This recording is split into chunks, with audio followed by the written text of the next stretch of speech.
मंडळी, तुम्ही कधी विचार केलाय का आपल्या ऋषीमुनींनी मंदिराच्या गाभाऱ्यामध्ये कळसावरती विशेष आकृत्या का कोरल्या असतील? आजही जगातील मोठे मोठे शास्त्रज्ञ श्रीयंत्राच्या आकृतीपुढे नतमस्तक होतात.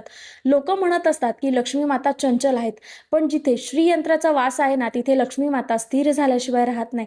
ज्यांच्या देवघरामध्ये, ज्यांच्या घरामध्ये श्रीयंत्राची रचना आहे, श्रीयंत्राची स्थापना केलेली आहे, त्यांच्या घरामध्ये लक्ष्मी माता स्थिर झाल्याशिवाय राहत नाही आणि त्यांच्या घरामध्ये कुठल्याही प्रकारची आर्थिक अडचण उरत नाही. नमस्कार मंडळी, देवघर आणि देव्हारा या सिरीजच्या 13व्या एपिसोडमध्ये मी रोहिणी तुम्हा सर्वांचं मनापासून स्वागत करते. आतापर्यंत आपण बऱ्याच विषयांवरती व्हिडिओ बघितले. आपल्या घरातील जे देवी देवता आहेत, जी मूर्ती आपण स्थापन करतो, देवतांच्या मूर्ती स्थापन करतो, त्यांच्याबद्दल आपण अगदी सखोल माहिती घेतली. आज आपण पाहणार आहोत श्रीयंत्राविषयी. श्रीयंत्र हे लक्ष्मी मातांचं आसन आहे, हे यापूर्वीच्या व्हिडिओमध्ये सुद्धा सांगितलेलं आहे. पण श्रीयंत्राची स्थापना कशी करावी, का करावी आणि स्थापना केल्यानंतर तुम्हाला नेमके काय फायदे होतात ते मी आजच्या व्हिडिओमध्ये सांगणार आहे. श्रीयंत्राची एक स्थापना आणि एक सेवा तुमच्या घरामध्ये सुख, शांती, समृद्धी आणि सगळ्या आर्थिक अडचणी दूर करू शकते. त्याच्यामुळे व्हिडिओ शेवटपर्यंत नक्की पहा. तुम्हाला तुमच्या सगळ्या प्रश्नांची उत्तरं मिळतील आणि आर्थिक अडचणींमधनं मार्ग मिळतील. श्रीयंत्राला यंत्रराज असं म्हटलं जातं. यंत्रराज म्हणजे सगळ्या यंत्राचा राजा. महालक्ष्मी माता, आदिमाया महालक्ष्मी यांचं निर्गुण स्वरूप म्हणजे श्रीयंत्र. जसं आजच्या काळामध्ये एखाद्या व्यक्तीशी कनेक्ट होण्यासाठी आपल्याला त्याचा नंबर डायल करावा लागतो, तेव्हा त्याच्याशी आपण कनेक्ट होऊ शकतो, त्याच्याशी बोलू शकतो. त्याचप्रमाणे साक्षात लक्ष्मी मातेंच्या वैश्विक ऊर्जेशी म्हणजे युनिव्हर्सल एनर्जीशी कनेक्ट होण्यासाठी, त्यांच्यासोबत जोडण्यासाठी श्रीयंत्र हे एक स्पिरिच्युअल कोड आहे. श्रीयंत्र हे फक्त लक्ष्मी प्राप्तीसाठी किंवा घरात फक्त पैसा वाढण्यासाठी, धनधान्य वाढण्यासाठी नसतं. हे फक्त पैसा आकर्षित करण्यासाठी नाहीये, तर घरातील मानसिक शांतता आणि घरातील आनंद टिकवून ठेवण्यासाठी सुद्धा श्रीयंत्र वापरलं जातं. श्रीयंत्र म्हणजे साक्षात आपल्या महालक्ष्मी देवींचं आसन आहे, जिथे त्या विराजमान होत असतात आणि स्थिर स्वरूपात आपल्याकडे कार्यरत करत असतात. त्याच्यामुळे ज्यांच्या देवघरामध्ये, घरामध्ये श्रीयंत्रांची स्थापना शास्त्रोक्त पद्धतीने पूजा केली जाते, कुंकुमार्चन केलं जातं, त्या घरामध्ये लक्ष्मी माता ह्या कायम स्थिर स्वरूपात बसलेल्या असतात. तर आता लक्ष्मी माता म्हणजे फक्त पैसा किंवा धान्य नाही किंवा धन नाही, तर लक्ष्मी मातांची 8 रूपं आहेत, म्हणून त्यांना अष्टलक्ष्मी म्हटलं जातं. धन, धान्य, धैर्य, शौर्य, विजय, संपत्ती, आदिलक्ष्मी आणि संतान अशी लक्ष्मी मातांची 8 रूपं आहेत. आणि ही 8ही रूपं कार्यरत करत असणं महत्त्वाचं आहे. फक्त लक्ष्मी मातांचं एक स्वरूप आपल्याकडे असून चालत नाही. एखाद्या घरात खूप पैसा असला आणि तिथे शांतता नसली, तिथे धैर्य नसलं, विजय नसलं, तर त्याचा काय उपयोग? म्हणजे तुमच्याकडे कितीही पैसा असला तर तुमच्याकडे मानसिक शांतता, मानसिक धैर्य आणि घरातलं वातावरण जे आहे ते हसत खेळत असायला हवं. तेव्हाच तो घरातला जो पैसा असतो तो घरातील कुटुंबाच्या सत्कारणी लागत असतो. त्याच्यामुळे श्रीयंत्र हे फक्त पैसा आकर्षित करण्यासाठी नसतं. अर्थातच आर्थिक अडचणींमधून आपल्याला मुक्तता मिळत असते, पण घरातील मानसिक शांतता टिकवण्यासाठी श्रीयंत्र खूप उपयोगी ठरतं. आध्यात्मिकदृष्ट्या श्रीयंत्र कसं काम करतं हे तर आपल्याला माहिती आहे, पण श्रीयंत्राची जोड ही विज्ञानाशी आहे. आणि नक्की श्रीयंत्राचं विज्ञान काय आहे ते आपण जाणून घेऊया. आता वळूया थोडं विज्ञानाकडे. श्रीयंत्राची रचना पाहिल्यास त्यात 9 एकमेकांमध्ये गुंतलेले त्रिकोण दिसतात. 5 त्रिकोण हे शक्ती, हे जे खालच्या बाजूला झुकलेले आहेत ते स्त्री तत्वाचं प्रतीक आहेत. आणि 4 त्रिकोण हे जे वरच्या दिशेला आहेत ते पुरुष तत्वाचं प्रतीक आहेत, म्हणजेच शिव आणि शक्तीचा संगम आहे. यांच्या संयोगातून तब्बल 43 लहान लहान त्रिकोण तयार होतात. आधुनिक विज्ञानानुसार श्रीयंत्राची जी रचना आहे ही सुवर्ण गुणोत्तर म्हणजेच गोल्डन रेशोवर आधारित आहे. पिरामिडच्या या सिद्धांतावर आधारित असणारं हे यंत्र वातावरणातील कॉस्मिक रेज शोषून घेऊन त्यात सकारात्मक ऊर्जेचं रूपांतर करत असतात. श्रीयंत्राचे आपण फायदे बघितले, श्रीयंत्र म्हणजे नक्की काय आहे ते आपण पाहिलं आणि श्रीयंत्राचं विज्ञान सुद्धा समजावून बघितलं. पण आता नेमकं आपण देवघरामध्ये कशा प्रकारचं श्रीयंत्र स्थापन करायचं ते पाहूया. श्रीयंत्राचे मुख्यतः 2 प्रकार असतात. पहिला म्हणजे भूपृष्ठ श्रीयंत्र. भूपृष्ठ म्हणजे जे अगदी सपाट असतं, चांदीच्या किंवा तांब्याच्या पत्र्यावरती कोरलेलं असतं, फक्त कोरीव काम असतं, जसा देवीचा टाक वगैरे असतो ना तशा पद्धतीचं. आणि दुसरं म्हणजे मेरू श्रीयंत्र, ज्याला डोंगरासारखा आकार असतो, म्हणजे खाली असं पाट असतं आणि त्याच्यावरती असं भौगोलिक रचना असते त्रिकोणाची, जसं मी तुम्हाला आधी दाखवलं ना विज्ञानाच्या याच्यामध्ये. तर त्या प्रकारचं त्याला आपण मेरू श्रीयंत्र असं म्हणत असतो. तर ह्या दोघांपैकी कुठलंही श्रीयंत्र तुम्ही तुमच्या देवघरामध्ये किंवा तिजोरीमध्ये ठेवू शकता. जे भूपृष्ठ श्रीयंत्र आहे ते ठेवताना असं आपल्याला पाटावर म्हणजे असं आपण ठेवतो ना तशाच पद्धतीने ठेवायचं, त्याला असं उभं ठेवायचं नाही. आणि जे मेरू असतं त्याला तर असं नसतं, त्याच्यामुळे आपण ते त्याच पद्धतीने स्थापना करत असतो. तर श्रीयंत्राची स्थापना आणि मांडणी कशी करायची ते आता आपण पाहूया. श्रीयंत्राची स्थापना अगदी आपल्याला शास्त्रोक्त पद्धतीने करायची आहे. श्रीयंत्र विकत घेताना शक्यतो ते शुभवारी आपण स्थापन करावं. म्हणजे मंगळवार असेल, पौर्णिमा असेल, म्हणजे जे आपले लक्ष्मी मातेचे वार असतात ना तेव्हा, किंवा जर दिवाळीच्या वेळेस तुम्ही श्रीयंत्र घेत असाल तरीही अतिउत्तम, पण श्रीयंत्र आपल्या घरात असायलाच हवं. श्रीयंत्राची स्थापना आपल्याला शास्त्रोक्त पद्धतीने करायची आहे. तर जेव्हा आपण बाजारातून श्रीयंत्र आणतो त्याच्यानंतर कुठलाही शुभवार पाहून त्याला छान पाटावरती त्याची स्थापना करायची. त्याच्यानंतर एक वेळा गणपती अथर्वशीर्ष, 16 वेळा श्री सुक्त, त्याच्यानंतर फलश्रुती म्हणायची. त्याच्यानंतर पुरुष सुक्त एक वेळा, विष्णू गायत्री मंत्र, लक्ष्मी गायत्री मंत्र 16-16 वेळा म्हणू शकता किंवा एक एक माळ जाप करू शकता. आणि हे सगळं मंत्रविधी पठण करत असताना आपल्याला दुधाने किंवा पाण्याने अभिषेक करायचा आहे. शक्य झाल्यास एक वेळा महालक्ष्मी अष्टकाचं सुद्धा आपल्याला पठण करावं. आणि त्याच्यानंतर अभिषेक पूर्ण झाल्यानंतर आपल्याला श्रीयंत्राची पंचोपचार पूजा करायची आहे. म्हणजे स्वच्छ करून घ्यायचं, त्याच्यानंतर पिवळा किंवा लाल रंगाच्या आसनावरती श्रीयंत्राची स्थापना करायची. स्थापना केल्यानंतर श्रीयंत्राला गंध, अक्षता, पुष्प, हळदी कुंकू या सगळ्या गोष्टी वाहायच्या. आणि त्याच्यानंतर स्थापना केल्याच्या दिवशी जर तुम्ही पाटावरती मांडणी केली असेल तर ते त्या दिवसापुरती मांडणी तशीच असू द्यायची.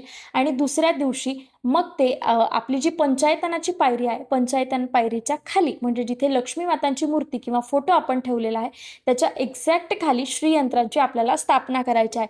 श्रीयंत्र स्थापन करताना देवघरात कायम लक्षात घ्या, लक्ष्मी माताची मूर्ती किंवा फोटो तुम्ही जिथे ठेवलेला आहे त्याच्या एक्झॅक्ट खालच्या पायरीवर त्यांच्या समोर आपल्याला श्रीयंत्राची स्थापना करायची आहे. पायरीनुसार मांडणी कशी करायची, या मालिकेचा जी सिरीज आहे त्याचा जो 3रा एपिसोड आहे ना त्याच्यामध्ये मी पूर्ण देवी देवतांची मांडणी कशी करायची, कुठला फोटो, कुठली मूर्ती कुठे ठेवायचं, कुठलं यंत्र कुठे ठेवायचं याचा सविस्तर व्हिडिओ केलेला आहे. त्याच्यामुळे तुम्ही तो एपिसोड नक्की चेक करा. तुमच्या सगळ्या शंका दूर होतील की नेमकी श्रीयंत्राची मांडणी आपल्याला कुठे करायची आहे. ही जी मांडणी आणि स्थापना सांगितली ही तुम्हाला मी देवघराच्या बाबतीत सांगितली की देवघरात स्थापना मांडणी कशी करायची. पण बऱ्याच जणांच्या मनात प्रश्न असतात का, ताई आम्ही श्रीयंत्र जे आहे ते तिजोरीत ठेवू शकतो का, किंवा आम्ही आमच्या ऑफिसमध्ये ठेवू शकतो का, आम्ही ऑफिसच्या काउंटरमध्ये ठेवू शकतो का. तर हो, अर्थात तुम्ही श्रीयंत्र जिथे तुमचं व्यापार वृद्धी आहे, नोकरीचं ठिकाण आहे, किंवा घरात जिथे तुम्ही संपत्ती पैसा ठेवत असता, धनधान्यांचे कोठार असतात त्याच्यात सुद्धा तुम्ही श्रीयंत्राची स्थापना करू शकता. फक्त लक्षात घ्या, ऑफिसमध्ये किंवा आणि कुठे म्हणजे तिजोरीमध्ये जिथे कुठे तुम्ही ठेवत आहात तर ते बंद स्वरूपात असतं. तर ते वर्षानुवर्ष महिन्यानुमहिने कायम तसंच पडू द्यायचं नाही. तर महिन्यातनं एकदा दोनदा मंगळवार, शुक्रवार किंवा पौर्णिमा वेळोवेळी त्याला घरी आणायचं, त्याला तिजोरीतून किंवा कपाटातून किंवा धान्याच्या कोठारामधून बाहेर काढायचं. आणि वेळोवेळी म्हणजे शुभवारी किमान पौर्णिमेला तरी त्याच्यावरती कुंकुमार्चन करायचं, पूजा अर्चा करायची, ते पुन्हा सिद्ध करायचं आणि पुन्हा पूजा झाल्यानंतर ते पुन्हा त्या जागी ठेवून द्यायचं. तुम्ही देवघरामध्ये सुद्धा स्थापन करू शकता किंवा मग तुमचं ऑफिस असेल जिथे कुठे तुम्हाला ठेवायचं असेल, जिथे तुम्हाला वाटतं की तुमची प्रगती व्हायला हवी, तुमची उन्नती व्हायला हवी, तिथे तुम्ही सुद्धा श्रीयंत्राची स्थापना ही आवर्जून करू शकता. बऱ्याच जणांनी मला विचारलं होतं की श्रीयंत्रावर कुंकुमार्चन कसं करायचं, तर याचा सुद्धा सविस्तर व्हिडिओ आपल्या चॅनलवरती आहे.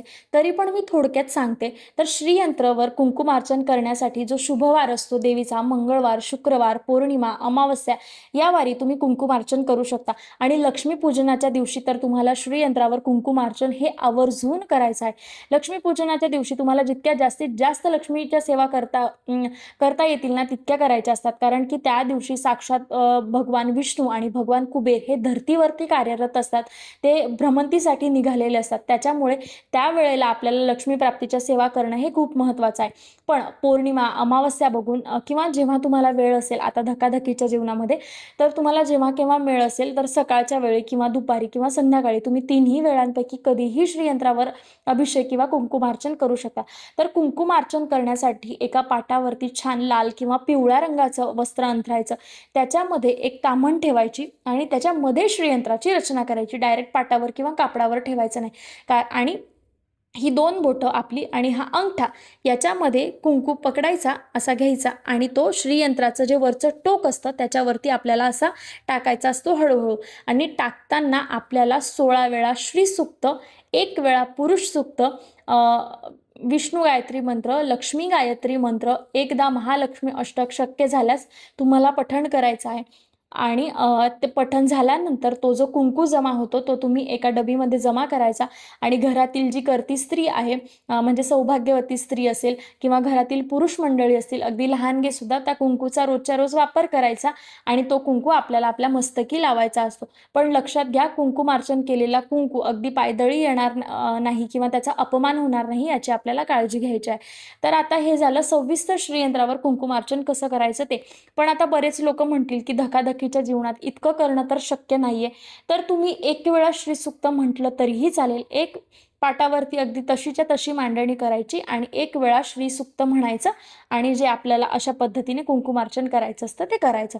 पण जर तुम्ही श्रीयंत्र देवघरात स्थापन करत आहात ना, तर श्रीयंत्रावर सेवा करणं सुद्धा तितकंच महत्त्वाचं आहे. माऊली नेहमी म्हणतात, आपण देवी देवतांच्या मूर्ती आणतो, देवघरात ठेवतो, यंत्र आणतो आणि ठेवतो, पण ते आणलेले यंत्र, त्या मूर्ती, त्याच्यावरती वेळोवेळी आपल्याला पूजा करायची आहे. म्हणजे ते नुसतं आणून धूळखात पडलं तर त्याचा काहीही अर्थ राहत नाही. गुरु माऊली त्यांच्या हितगुजांमधून नेहमी सांगत असतात की जसं मोबाईलवर बोलण्यासाठी आता तुम्हाला सारखा रिचार्ज करावा लागतो ना, तसंच सेवा म्हणजे तुम्हाला त्या गोष्टी कार्यरत करण्यासाठी, म्हणजे श्रीयंत्राचे प्रभाव किंवा कुठल्याही देवी देवतांसाठी आपल्याला वेळोवेळी सेवा करत राहाव्या लागतात. म्हणजे आपल्या सेवेचा बॅलन्स साठत असतो आणि आपल्याला सारखा आपल्या सेवेचा रिचार्ज करत राहावा लागतो, तेव्हाच आपल्याला अनुभव येत जातात. नुसतं कुठलीही गोष्ट आपल्याला कोणीतरी सांगितली आणि आपल्याला सांगितलं की हे यंत्र ठेवायचं, त्यांनी आपल्याला सांगितलं की ते आपल्याला देवघरात ठेवायचं, नुसतं कुणीतरी सांगितलं आणि ते ठेवलं तर त्याला काही अर्थ उरत नाही. ती गोष्ट आणल्यानंतर आपल्याकडनं सेवा होतीये का हे खूप महत्त्वाचं आहे. मग तुम्ही 16 वेळाच्या ऐवजी 1 वेळा श्रीसूक्त म्हटलं ना तरीही चालेल. देव गोड मानून घेतो, पण आपल्याला सेवा करत राहायची असते. असं करता करताना 1 वेळा म्हणता बरोबर ती वेळ येते ज्या दिवशी आपण 16 वेळा नक्की पठण करू शकतो. महाराज आपल्यावरती वेळ नक्की आणत असतात, पण आपल्याला सेवा करत राहणं महत्त्वाचं आहे. जर तुम्ही श्रीयंत्र देवघरात हा व्हिडिओ बघून स्थापन करणार असाल ना, तर मी आवर्जून एक गोष्ट सांगते, जर तुम्ही पूजा करू शकत असाल तरच स्थापन करा, नाहीतर नुसता गोष्टींचा संग्रह घरात करण्याला काही अर्थ नाही. त्याच्यामुळे आपण कुठलीही गोष्ट, अगदी छोटीशी गोष्ट जरी देवघरात स्थापन करत असतो, म्हणजे नुसता देवघरातला मंगल कलश जरी असला तरी मंगळवारी किंवा शुक्रवारी आपल्याला त्याच्यातलं पाणी बदलवायचं असतं. त्याच्यातली जी पानं आपण लावलेली असतात, नागवेलीची म्हणा किंवा आंब्याची म्हणा, त्या नारळाची आपल्याला काळजी घ्यायची असते. त्याचप्रमाणे देवघरात आपण कुठल्याही देवी देवतांच्या मूर्ती जर स्थापन करत असू, यंत्र स्थापन करत असू, तर वेळोवेळी आपल्याला त्यांच्यावर सेवा करत राहणं तितकंच गरजेचं आहे. मंडळी, श्रीयंत्र हे आपल्या घरातील समृद्धीला मिळालेलं एक वरदान आहे, एक पॉवर हाऊस आहे. आपल्या घरात जर महालक्ष्मी मातांची मूर्ती असेल तर श्रीयंत्रांची स्थापना शास्त्रोक्त पद्धतीने व्हायलाच हवी. जे लोक म्हणतात ना, लक्ष्मी ही चंचल स्वरूपात असते, पण ज्या घरामध्ये श्रीयंत्राची शास्त्रोक्त पूजा केली जाते त्या घरामध्ये अजिबात आर्थिक अडचण नसते, गरिबी नसते आणि कुठल्याही प्रकारची चणचण, भांडण, कटकटी नसतात. तर त्याच्यामुळे आपल्या देवघरात श्रीयंत्र असणं खूप महत्त्वाचं आहे. जर तुम्ही तुमच्या घरात श्रीयंत्र घेण्याचा विचार करत असाल तर लवकरात लवकर घ्या. कुठल्याही शुभवारी तुम्ही स्थापना करू शकता. लक्ष्मीपूजनाला केली तर अतिउत्तम, किंवा येणाऱ्या काही दिवसांमध्ये पौर्णिमेला किंवा मंगळवारी, शुक्रवारी सुद्धा तुम्ही स्थापना करू शकता. हा व्हिडिओ जर तुम्ही बघून श्रीयंत्र घेतलं असेल ना, तर मला कमेंटमध्ये कळवायला विसरू नका. आणि तुम्ही कुठल्या प्रकारचं श्रीयंत्र देवघरामध्ये स्थापन केलंय, भूपृष्ठ की मेरू यंत्र, हे सुद्धा मला कमेंटमध्ये सांगायला विसरू नका. आजच्या व्हिडिओमध्ये आपण श्रीयंत्राबद्दल अगदी सविस्तर माहिती घेतली. पुढच्या येणाऱ्या व्हिडिओमध्ये आपण कुबेर यंत्राबद्दल माहिती घेणार आहोत, अगदी अशीच सविस्तर पद्धतीने. त्याच्यामुळे चॅनलला सबस्क्राईब करा, म्हणजे तुमचे जेणेकरून येणारे जे व्हिडिओ आहेत ते अजिबात मिस होणार नाहीत.